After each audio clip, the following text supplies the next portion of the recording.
My name is Darren Youngung Kim. We'll be talking about three things: Sin One, climate change, and my personal experience. And I love painting, so we're going to use that as a bridge because this is my life experience. We're going to talk about forest first because that's a major problem where I live.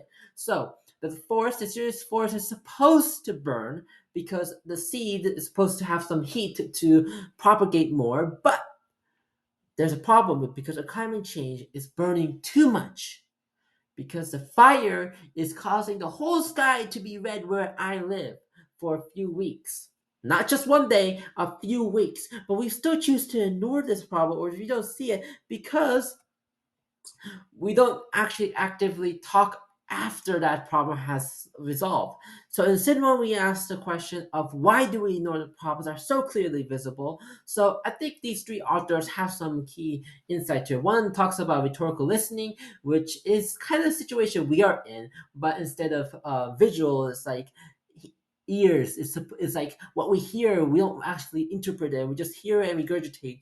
And Kafka talks about how disentanglement has gone to area and that we need more like close knitted people. Anyway, the other one talks about how there's a one in a century solution. He talks about fire. He wrote even an entire book, and it's clever.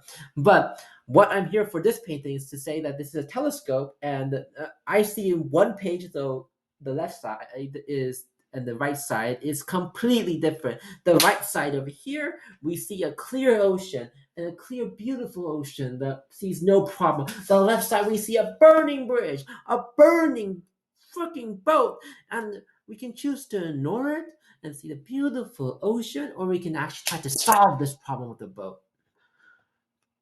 So in that way, we have some solution because I love this Nemo and I want to save it. It's one of my favorite pieces, my first artwork actually, and one of my first. Anyway, so the electrical system PNG is a horrible company. It has so many allegations. Doesn't use a lot of climate reducing, electrical source. So we have Silicon Valley Power, it's okay, but it actually tries to use new terms of electricity, so solar electrical output that's come from wind, tide. Still working on it, but we also have mixed wasting process, which is trying to like get some recycle action in there, and then we have business solutions that's like rebates and getting money to your hands if you do right things. The right things called reducing climate change impact. So that's a gateway, a path towards our victorious end goal. Because we don't want to live in danger, but we also fear these new policies, like the water policy, because right now the water is so cheap. But we're having a new policy where if you go a certain amount, you have to pay way more. And do we want that? It might cause a civil unrest, which is a big problem.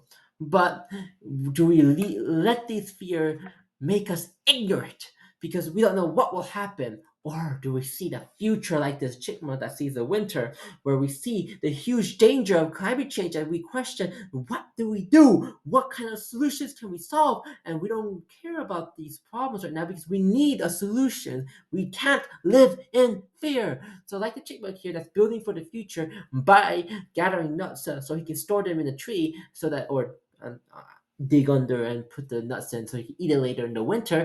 We need to do the same things with these strategies. We need to prepare for the future.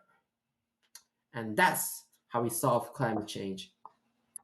Here's all the articles I use. Thank you.